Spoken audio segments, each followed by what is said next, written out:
The GallowgateShots podcast is sponsored by Tyre Spot, the North East's leading tyre supplier with branches across the region.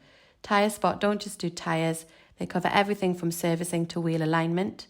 They can handle every aspect of your car's maintenance. For more information, visit tyrespot.co.uk. Enjoy the episode.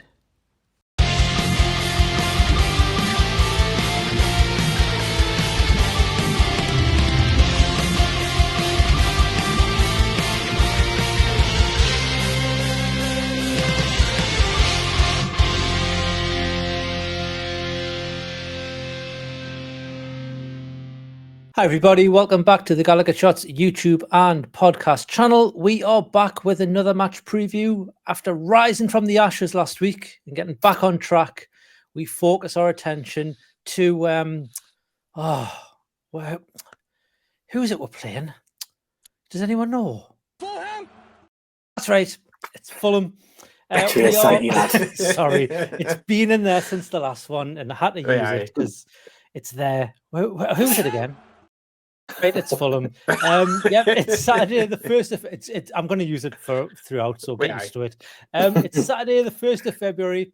It's a 3 o'clock kickoff. It's at St James's Park, and because it's 3 o'clock, like last week, it's not on telly. Let's hope it's not effing a cuckoo on the commentary this week because he absolutely hated us, didn't he?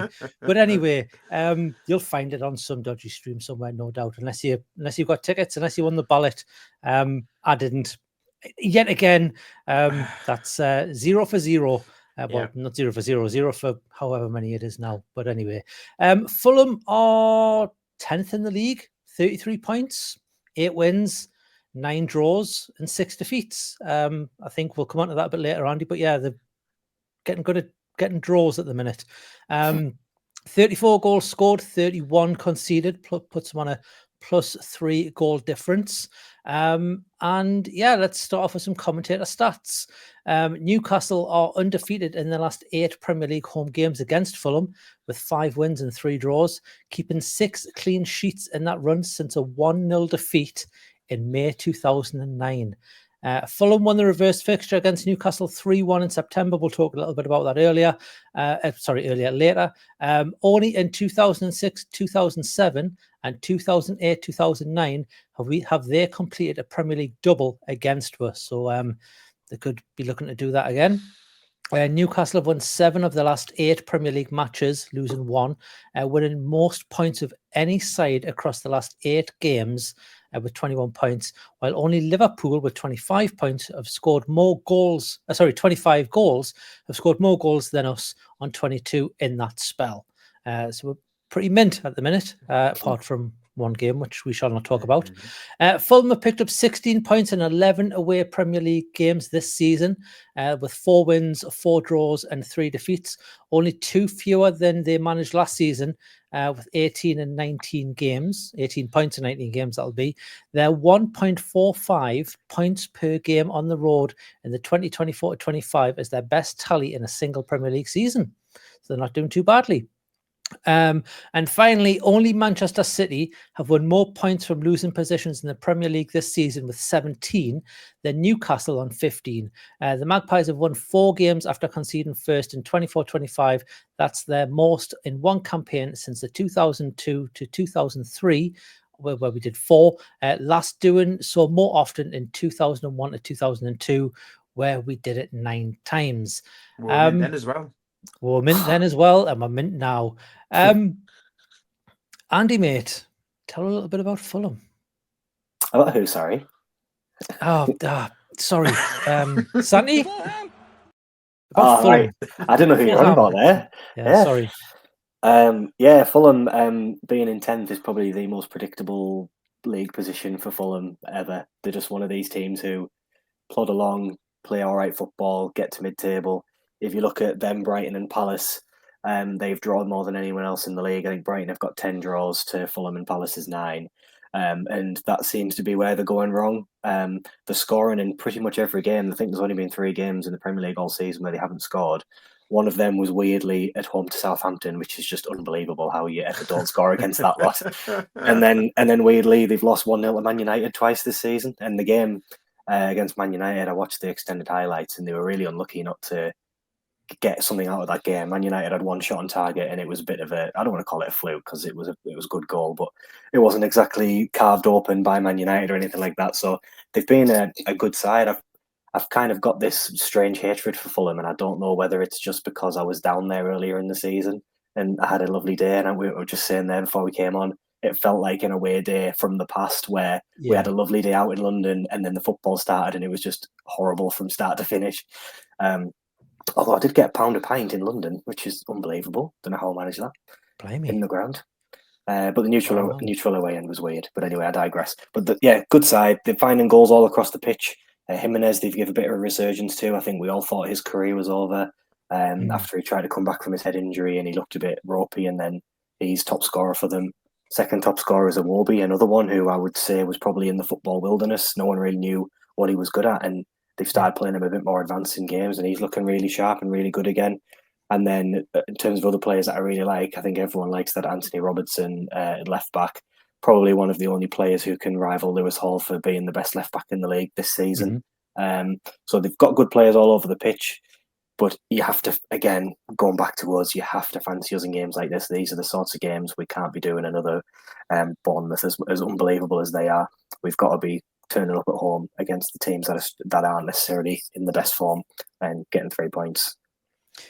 Yeah, it's going to be a tough game, Daryl, because you'd think with Fulham, they have a tendency of playing a bit like Bournemouth, where they'll probably want to play a bit more of a physical game than just sit back. They're not going to be sitting back like anyone. And we know, I keep going on whenever we talk about Fulham from the championship season where we were down there with them.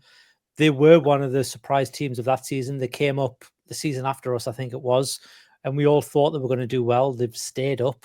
They have done well. They've bought well. And, you would argue maybe his 10th is probably where you would expect them to be. Maybe it's a bit higher. They had a couple of good seasons where they got a bit higher.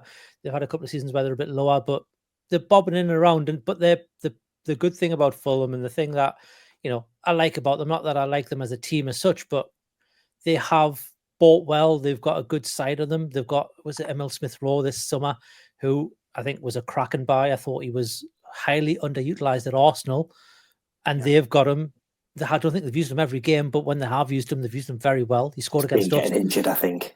He has had a few injuries, yeah. But he scored against us in the last game, albeit, Nick Pope with some crisp packet hands. Maybe he's welcomed a goal to him more than maybe he deserved, but it was still a good finish. But it's going to be a physical and a tough game, and we need to be ready for that. Yeah, I mean, you look at the way Fulham have played this season, you look at their position and their stats and that, and from what I've seen of them, that they seem there's a sort of a little lack of consistency within them being consistent, because they've obviously found themselves now in mid-table. But there's been so many games where I've seen them and you think they could really finish a team off. And in the event of us down there at the start of the season, that's what they did. They finished us off. And there's been a lot of games where they're always in a game. And they have the players who've just gone through with a list of players who they've got in their squad, and those players are capable of keeping them in games. And they are some really good players in there. And I think, if I remember right, it wasn't this corresponding game last season, the one where Jimenez went Raj and got himself sent off. I think So. I think it was last season. He just had an outrageous decision. He made this tackle, I think, where he went in at like waist height on Sean Longstaff, I think it was at the time. But yeah, they have some really dangerous players. Iwobi's good for a goal.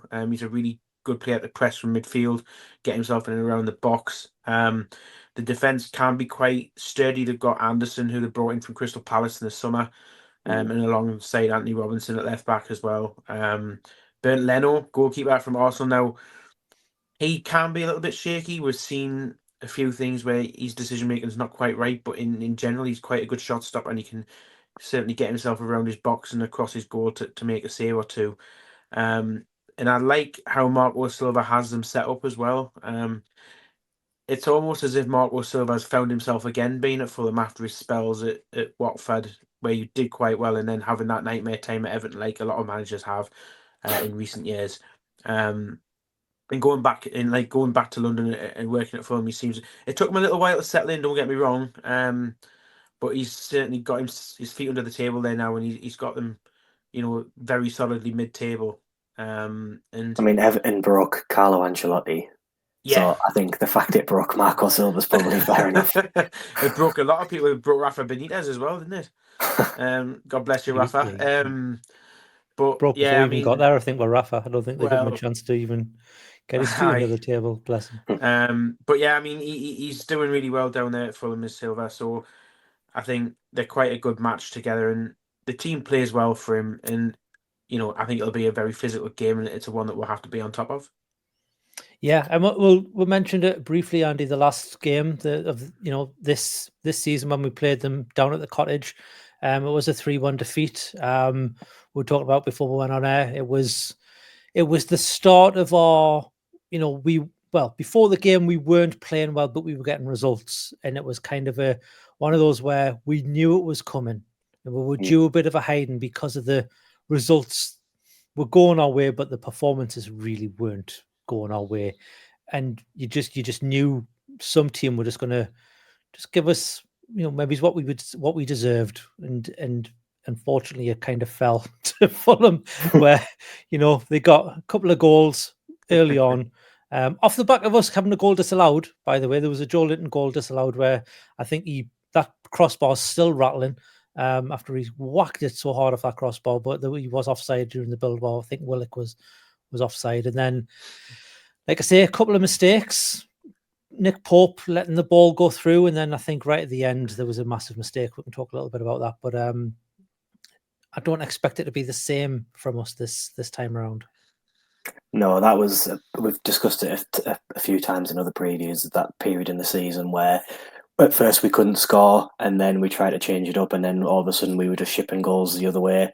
It felt like Fulham was one of those like transition games where Howe was still trying to work it out. Don't get us wrong, when you look at the starting 11, we didn't have that consistency. Then I think Kelly started that game, and Willock played as well, and Barnes played.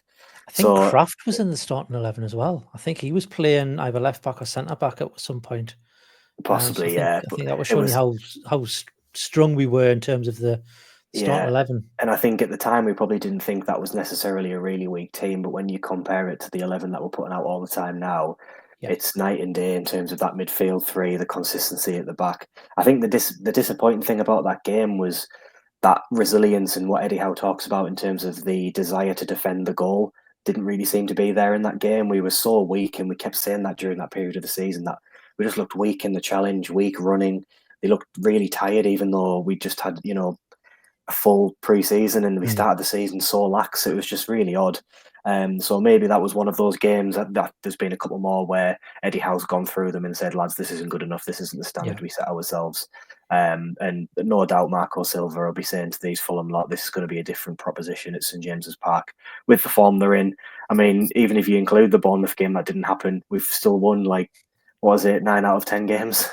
It's just insane, isn't it? So it's definitely going to be a different proposition. But as we mentioned at the outset, Fulham are a better away side now, and our home form is nowhere near as fortress-like as it has been. We've obviously had a couple of sort of poor results there, so it's all to play for. Absolutely. If we turn our attention to Newcastle, Daryl, I think the biggest question on everyone's kind of lips at the minute is the goalkeeper situation, because Pope is due back, and it almost would be unfair for him to just come straight back into that starting 11. But on the flip of that, you think, well, he is the number one. I mean, I know he doesn't physically wear the number one shirt, but he is the number one choice goalkeeper. Is it only right that he just comes straight back in because of that? Or do you give Dubravka his dues and you go, okay, you've performed so well, you keep playing, and not until you drop a clanger as such, because you don't want that to happen at all. But does he just get in on merit because of how well he's been playing? It's a really difficult decision. It really is, and it's one of those things. Really pondered that one, didn't you? He did ponder that one, yeah. It's one of those where you think he has every right to come straight back in with him being first choice keeper, and you probably wouldn't blame Eddie Howe for doing that. However, you take into the fact that I'm pretty sure he said last week in the preview for Bournemouth in his press conference that Nick Pope had only just got back on the grass again, so that might give him a bit of a reprieve, and he might get another week out of Dubravka. And you also then have to start looking for opportunities to rotate. And I think obviously we've got the big game in the middle of next week to think about after this one, and then another game next weekend where you probably think that maybe rotation is going to come into it, and we might actually see Dubravka between the sticks on Saturday, and then Nick Pope might come in for the second leg of the cup tie. And I think on merit, I think Dubravka is worthy of keeping his place. I think we've looked really solid at the back with him. The defence are a lot more confident in giving him the ball to his feet. You've seen that, and his distribution is a lot better than Pope's with the feet. He's made a couple of really nice passes out to the left and right backs from his box that's just clipped over an oncoming attacker.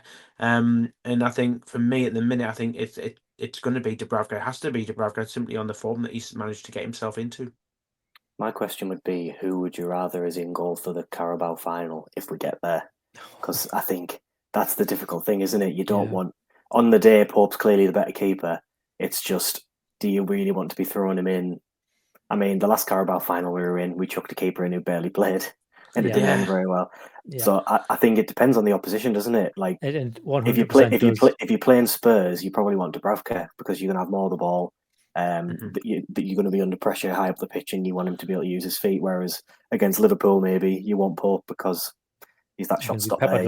He can dominate in the air and stuff like that. So I think but we know what happens with Pope against Liverpool in some of those games. You just let it go on a wonder. So maybe we'll see. Anyway, that's another question for another preview. Obviously, just in front of the goalkeepers, Andy, we've got another question that we'll ask every week, but we still have to ask it because we don't yet know a definitive answer, and that is the back two. In what do you go for the centre back pairings? Is it Botman and Byrne? Is it Byrne and Shaw? Is it Shaw and Botman? It seems to change. I don't want to say every week. It seems to change every half at the minute because it's chopping and changing so much. Whether it's down to injury, whether it's down to just getting minutes and legs, or whether it's down to just appeasing the players and giving them the minutes, because it's a combination of all three. What would you go for in this, given I feel like Fulham have got a fair amount of pace in their side? I feel like we're going to need Botman and Byrne personally. I think this is maybe one where Fabian Schär maybe needs to take a step back and sit on the bench for a little bit. We're going to need. I know Botman isn't the fastest, but he's the faster of the three. The least slow. He's the least slow. Yeah, maybe that's the better way of putting it. That's my personal opinion. I think we're probably going to need to. And I think Byrne's got more of a. I know he's just on form. I think he's performing the best of the three personally. So you've got to. I think he's the undroppable one at the moment. He's Anthony Gordon's player of the season, isn't he? Apparently. Yeah. But what would you go for? I think I would want the consistency because I'm right in saying in the Arsenal first leg it was Byrne and Botman was the right centre half, wasn't he? And that obviously worked really well. But I think that was largely down to the fact that Arsenal are, no one admits this, a Route 1 football team, and they have no style apart from pumping it long to Havertz and the centre-backs. So having Botman there was perfect because he's such a tank. I think in some of these other games he's going to struggle because we can see he can get twisted up a little bit as a centre-half. He's not necessarily the best sort of one-on-one defender. He's that defender that's just the absolute Goliath. But I think it's all about the consistency of the team, and I think Eddie wants to just keep a good thing. He doesn't want to experiment. He doesn't want to upset anyone. So I think Botman will understand as well. I think it's easier to keep Botman out from like a player relations point of view than it is dropping someone, because Botman, you can just say to Botman, look, the team's doing really well. The defence in particular is doing really well. We're just going to keep it as it is. That's a much easier conversation than turning around to Schär and saying, well, I know you've been here for this long and you've been an amazing player for us, but we just fancy a change. And I will say, Schär's give Eddie a reason to drop him, because that was an absolute disgrace against Southampton when he ducked under the ball and nearly let them score a second goal. I don't know what he was playing out there. He did let them score. They were just offside. Well, yes, very true. And we got that great moment of the goal music being played and taking the piss of the goal music, which was great. It's like the Rangers pre-season game a couple of times. Oh God, I did. Yeah, exactly. So yeah, I would personally keep it the same. I think Byrne's been really, really good. Although I do think he made a bit of a mistake against Southampton when he got drawn out for their goal. but at the same time, you could argue Shah didn't cover in the box either. So there's mistakes in that defence still. I just think you've got to keep it as it is, especially if you are going to start playing Pope again. You probably want Shah in the team. Yeah. Isn't it mental that we can now think about squad rotation in light of the games that we've got coming up? It's not something we're used to having, is it? And also imagine talking about squad rotation for a semi-final against Arsenal. What are we on about? A Who do we second think we leg. are? A second leg of a semi-final against Arsenal where we're 2-0 up. After being away in the first. Unthinkable. Yeah. We are class. Yeah, we are class. Daryl, mate, one last thing I want to touch on. Obviously, it's going to be on the right-hand side of midfield going into a game. I mean, it hasn't been done yet, but he may as well be in. I think he probably is in Atlanta, provided Trump's let him in. And that's no Miggy. Yeah. Is that, I mean, obviously, you know, he was never getting in ahead of Jacob Murphy to start, but is there a worry that now there's very little competition? I'm not going to say there's no competition for that spot, that there could be a bit of complacency that kicks in there, and we start seeing performances drop from Jacob Murphy just because he thinks, well, I'm safe here now, feet under the table. You know, I'm starting every game. I don't need to put in the performances I do. I don't think that's Jacob Murphy's style. No. But you know what footballers are like. You know what it's like with that sort of thing. If you know you're going to start every week, you could potentially just take the foot off the gas a little bit, shall we say. Maybe he's not, you know, maybe he's not trying, but the effort might not be there every single time.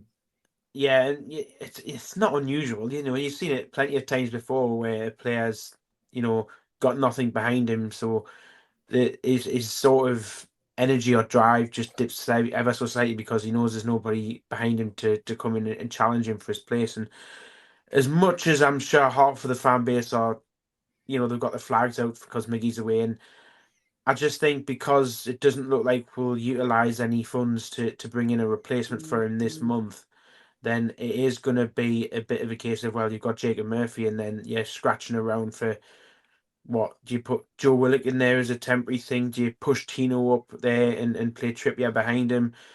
Do you utilise Joe Linton on that side, on the wing? Or do you then go and look into the reserves or the under-21s and the youth and think about like a Sanusi? So options down that side will be light with Miggy's departure. And like you said, I think Murphy's probably professional enough not to be a bit complacent about that. But in saying that, it's only natural for that sort of thing to happen because, you know, I'm trying to think of when it sort of last happened for us. When most of the time when we say this scenario, it's because we're ravaged with injury. And then, you know, whereas in this, it's rather unusual for us to have actually sold the player and not have anybody behind him to come in. So it's a common scenario, but in an unusual circumstance. And it is a big worry, and it should be. And then obviously Harvey Barnes isn't available yet because he's still got another couple of weeks out on the sidelines with his injury. So he's an option when he gets fit again. But again, he's naturally better on the left. Gordon's naturally better on the left, but we've seen him play on the right. So there's little options there, but as a permanent solution, there isn't really a one. So you are literally going to be relying on Jacob Murphy for the rest of the season if we don't bring anyone in. Yeah, and like I say, it's not an opinion that it is going to happen. We're just asking the question to force a conversation. And also, we are recording this before the end of the transfer window. Anything could happen, although we don't expect it to. And we're also recording this before Eddie Howe's press conference, so we don't know who's injured, who's not, who's in, who's out. Anything can happen because apparently John Duran's off to Saudi for like 80 million quid or something. What? Yeah, apparently. Well, on Arsenal after him as well, and everyone. No, Arsenal have put in a £60 million bid for Ollie Watkins. Apparently. Oh. What are they doing that for? They've already got Isak. It's weird. No, Sky are buying Isak and loaning them to Arsenal. That's how it's working. Yeah. Anyway, Isak's a good point on that Murphy point. To be fair, Isak has competition. Since he started at the club, really. He's got a Sula, but Eddie Howe doesn't believe he's got a striker even when Sula's sitting on the bench, so I don't know how that's going to work. Anyway.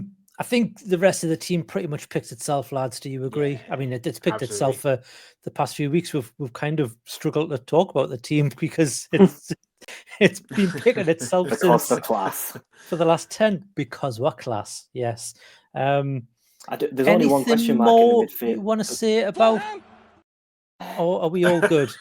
On that side. Not about Fulham. I was just going to say the only question I have about the midfield, just as another talking point, is I do think Joe Linton at times on the ball hasn't been up to the standard he has been previously. I think off the ball, and I think Dan said this in our chat as well. Off the ball, he's still an absolute machine, but he has been one of the sort of weak points in terms of keeping hold of the ball. He's been a bit sloppy. So technicality's been a bit lacking, hasn't it, recently? But he's maybe one of them who maybe doesn't feel like he has much competition because he brings so much utility in the team. He's going to play somewhere on the pitch. Nobody else in that squad does what he does. No, But that's the only thing for me. That's the thing. When you look at the midfield and you think, is there a way we can improve it? Sometimes his ball retention and his passing, it's been a bit lax. But obviously, we know on his day he can pretty much win or save you a game. So, love the lad. Yeah. Well, we've covered both the teams. It's now to cover the other team that's on the pitch. The refereeing team, Daryl, mate. PGMO out. Watch. Yeah. Hey, less of that. We're not having that in here. That weird logo. Yeah. Tell us who's part of the cartel this week, Daryl. Which corrupt official is it this week? Yeah. No, he's not. So straight from the VAR room against Southampton last weekend, Chris Kavanagh comes into the middle of the park this Saturday at St James's Park. And it's going to be his third Newcastle game of the season. That is after he refereed home win against Wolves. The away win at Wolves in the Premier League, and then the home win against Chelsea in the EFL Cup 4th round. We've also seen him on VAR as well as Southampton away last weekend. We've also seen him on VAR for the game at Spurs that we won 2-1, and also the home defeat to West Ham. His Premier League stats for this season, when he's been in the middle of the pitch, he's done 15 games, issuing 81 yellows and 4 reds. So that's the joint third most games after Sam Barrett, who he teamed up with at Southampton last weekend. And in that game, Sam Barrett drew level with Chris Kavanagh on 15 games each. And VAR is the interesting one for us this week because it's a brand new name. And we haven't seen him involved in any Newcastle games before. He hasn't even refereed a Premier League game before, but don't let that put you off. The man has a lot of experience, and it's Alex Chilowitz from New Jersey in the USA. Now, he's only been in the country for a couple of years now. He moved over and started refereeing in the EFL. He refereed in the EFL, started refereeing there in 2023, so only a couple of years ago. And he came in English football as one of the first overseas officials to take charge of an EFL match. But because he comes from America, he's done 6 years in the MLS. And as we all know, the MLS are quite well ahead with the technology. So he's got a lot of experience with using VAR in the MLS. And obviously 6 years of MLS refereeing experience just on VAR and obviously in the middle of the pitch as well.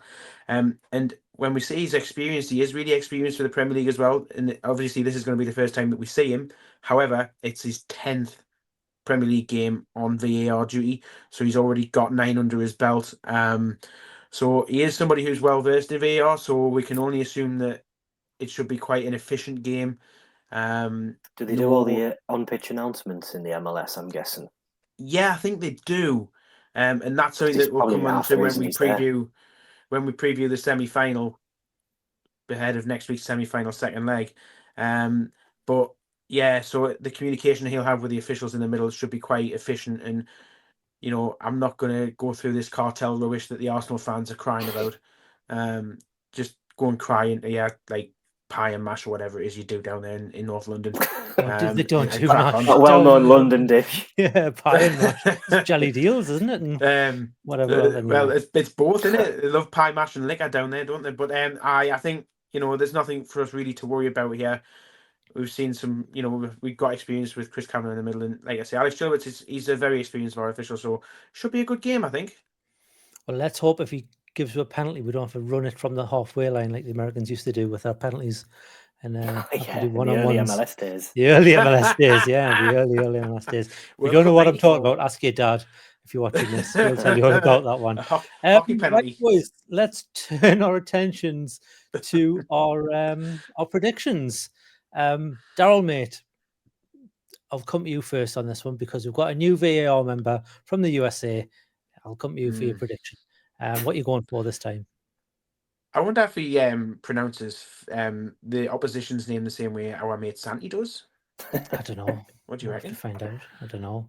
I'll ask him. Can Santi?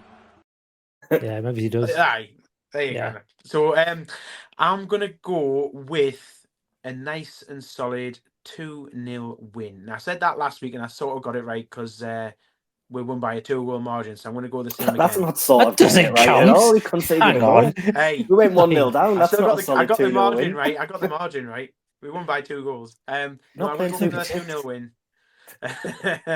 And I just fancy another Isaac break because he's just on fire at the minute. He's just mint, and so are we. There you go. Andy, mate, what margins are you going to go for this week? Well, I said we'd win 4-0, so I basically got it right as well. Last time. No, I think Fulham always, like I said, they always seem to score. So, and I think we still do have that shakiness in us at times. So I think 2-1. I do think we'll take the lead. I think there'll maybe be an equaliser, and it'll be quite a late goal at the Gallowgate. I'm going to say, I mean, it's boring at this point, but Isak's obviously going to score because the lad's absolutely unreal. But I do like to think of a bit of a different one as well. So I'll say Tino will get like a random, like that goal. Was it Wolves? A random one. Was it Wolves he scored against when he just like ran the ball into the goal, like his controller ran out? Yeah. He'll just I reckon maybe like a goal mouth scramble or something like that, and he'll just put one in. You've got to pick someone different, haven't you? You know what else you're predicting You're there, very Andy? brave. You're predicting a exactly. toss win as well. And you know what happened the last time we won the toss? Well, yeah. No, he'll win the toss. Brave man. However, Bruno. Okay. I agree. I think there'll be a lot of goals in this one. I'm going for a 3-2 win. And I think they'll take the lead first. And I think they'll take maybe a 2-0 lead first. Which early first half 2-0 lead, and it's going to be second half. Fuck off this time. Well, yeah, let's hope not. But I think it'll be a second half response to the game, and we'll get 3 goals in the second half. And I think Isak. I mean, you cannot not say Isak. Isak will get one. I think Gordon will get one, and then I've got a sneaky feeling Asula will get one off the bench. Asula off the bench. I mean, if you're coming on the pitch, he won't be like to score the winner after being 2-0 down. Yeah, bloody 2-0 down. Drama. It's like from goal, that. It's like from goal, and that's why I've done it. Yeah. So then his dad will be watching, and he'll get his agent will be on the pitch and be like, "Guess who saw you? Guess who saw it?" Asula. Yeah, well, hopefully he's seen that advice that manager gives, where he's like, "Remember, the ball is faster than you," as if that was some sort of profound piece of coaching. Exactly, that guy said. So 3-2 is my prediction for this one. Let us know in the comments below what your prediction for this one is, and if you're a Fulham fan watching this, let us know your predictions. Let us know how you feel your season's gone, and are you hoping? Well, obviously you're hoping to do the double onward, but how else would you like this game to go? Do you think it's going to be as tough as we've made it out to be? Do you think it's going to be as easy as we've made it out to be? Let us know, because we've kind of covered all bases, I think, in terms of how this game's going to be. We're not really going to be one or the other. It's going to be quite tough for both teams, I think. So we'll see. If you like what you've seen in this video, hit the subscribe button while you're leaving your comments.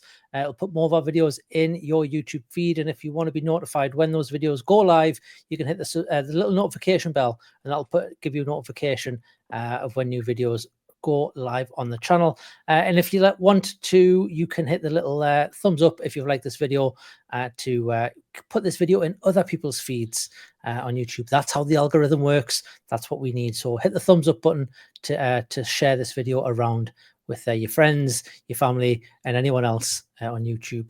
If you want to go one step further, we do have a membership program. It's $2.99 a month that gets you early access to videos like this one, as well as exclusive access and content to certain podcasts and videos throughout the season, and also access to the Telegram group. Boys, I don't know if I'm looking forward to this one or not, but I tell you what I am looking forward to. Exactly. We will. I'm going to delete that from this because I know what's going to happen if I'm not on a video in a couple of weeks' time. Andy's going to be hosting this, and it's going to be it's going to be abused again. Do you remember what happened in the game against? Yeah, exactly. We're going to be pressing it all non-stop. So, thanks for joining us. Thanks for watching, everybody. Lads, I'll see you all in the next one. We'll see you all in the next one. And here's hoping for another 3 points. How are the lads? Ta-ra. Bye, everyone.